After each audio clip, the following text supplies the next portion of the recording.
Hello guys and welcome to the video number 2. Alors comme je l'ai dit, on va commencer par les éléments théoriques, donc par les notions théoriques. Alors sans plus tarder, let's go. Première question, qu'est-ce qu'un hacker?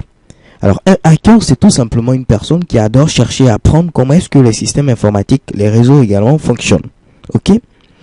Mais les médias ont vraiment ici semé un petit peu la zizanie. Un hacker, de par nature, donc traditionnellement, c'est quelqu'un de vraiment très intelligent. Quelqu'un qui essaie de trouver un peu les vulnérabilités d'un système pour permettre également au potentiel auteur de pouvoir ici, disons, améliorer la sécurité de son système. Ok? Donc un hacker, c'est vraiment quelqu'un de bien. Mais il y a eu ce petit problème avec les médias. Et maintenant, les hackers sont considérés comme des personnes, disons, très très dangereuses. Ok? Donc, il ne faut pas confondre un hacker et un cracker, parce que un cracker, c'est celui qui est vraiment dangereux. Cracker pour dire tout simplement criminal hacker. Ok? Donc, un cracker, c'est quelqu'un qui a de mauvaises intentions, qui veut vraiment porter atteinte au bon fonctionnement d'un système en place. Alors que un hacker, plutôt, c'est plutôt quelqu'un ici qui a l'envie de pouvoir essayer de trouver des vulnérabilités d'un système dans le simple objectif de pouvoir ici améliorer la sécurité de ce système. Ok? Bien. Voyons ensuite les types de hackers. Donc il existe plusieurs types de hackers et on peut vraiment les catégoriser de manière dans une pléthore de manières. Ok? D'abord nous avons ici les codeurs. Les codeurs qui sont les plus intelligents. Donc les codeurs sont généralement des programmeurs et qui sont ici ceux qui seront amenés à pouvoir créer des différents outils qui vont nous permettre de pouvoir procéder au hacking, c'est-à-dire tester les différentes vulnérabilités. Ok? Donc les codeurs sont généralement des personnes qui ont de bonnes connaissances théoriques.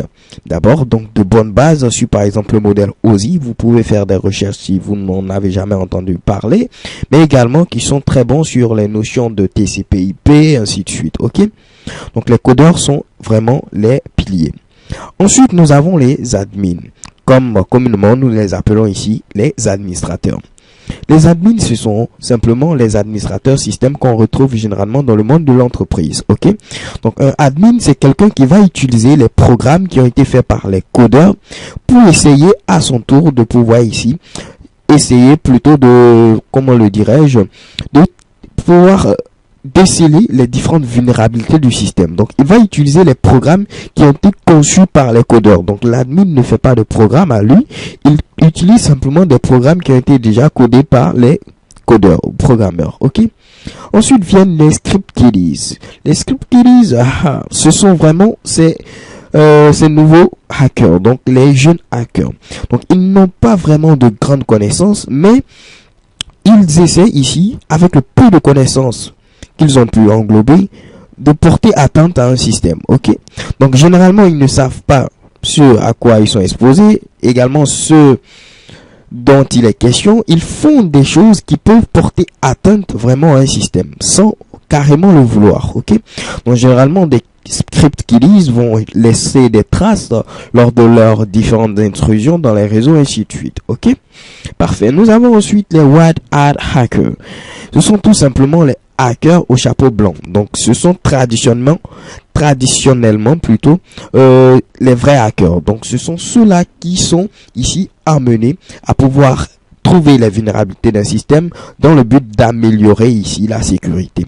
Donc les white hat hackers sont également appelés des ethical hackers. Ok? Donc ce sont des personnes de bonne volonté qui sont ici présentes pour pouvoir améliorer la sécurité et également apporter un outstanding dans le domaine de la sécurité informatique. Nous avons après les black hat hackers. Ok? Donc les black hat hackers sont des hackers au chapeau noir. Tout simplement, ce sont ici des personnes qui ont de mauvaises intentions et qui sont ici qui ont pour seul souci de pouvoir avoir un gain personnel. Ok? Que ce soit pour de l'argent, que ce soit pour une satisfaction personnelle, au risque de me répéter, que ce soit par exemple pour être connu, être populaire, ainsi de suite. Donc, ce sont des personnes qui ont de mauvaises intentions et qui sont là pour pouvoir s'introduire dans les différents réseaux, dans les différents systèmes informatiques, histoire de porter atteinte à ces derniers pour obtenir, comme je le disais, un gain personnel. Pour terminer, nous avons les grey hat hackers, donc les hackers au chapeau gris, donc mi-blanc, mi-noir. Donc ce sont des hackers qui n'ont pas à la base de mauvaises intentions, mais tout simplement ces hackers sont parfois dans leurs différentes explorations de réseau amenés à faire des choses qui ne sont vraiment pas du tout catholiques, donc des trucs pas clairs, ok? Donc ce ne sont pas de mauvais hackers ni de bons hackers, ils sont carrément au milieu, ok? Alors voyons la seconde manière de catégoriser. Nous avons également les activistes. Donc les activistes, ce sont quoi?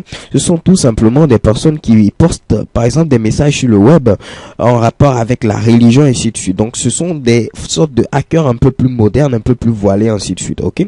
On peut porter des messages sur des religions et ainsi de suite, ok? Nous avons pour terminer les cyberterroristes. Les cyberterroristes, ce sont tout simplement ces personnes qui sont je vais dire destinés à pouvoir attaquer des systèmes publics, comme par exemple des systèmes du gouvernement, des systèmes des compagnies d'aviation et ainsi de suite, donc des systèmes critiques dans le développement d'un pays, ok? Donc lors des guerres, les grandes nations, par exemple, peuvent utiliser ce qu'on va appeler la cyberguerre. Donc, ce seront ici des espèces de cyberterroristes qui seront ici utilisés pour pouvoir mettre à mal le système de l'adversaire. Ok? Alors, je crois que on va terminer en précisant qu'allons-nous apprendre? Alors, nous allons apprendre l'ethical hacking. Pourquoi l'ethical hacking? Parce que tout simplement, d'abord, c'est légal.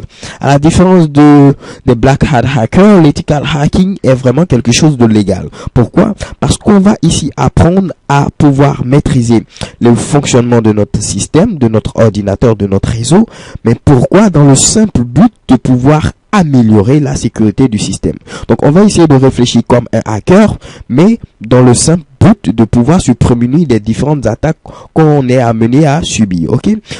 Alors, c'est tout pour cette vidéo. On se donne rendez-vous à la vidéo prochaine pour commencer l'ethical hacking.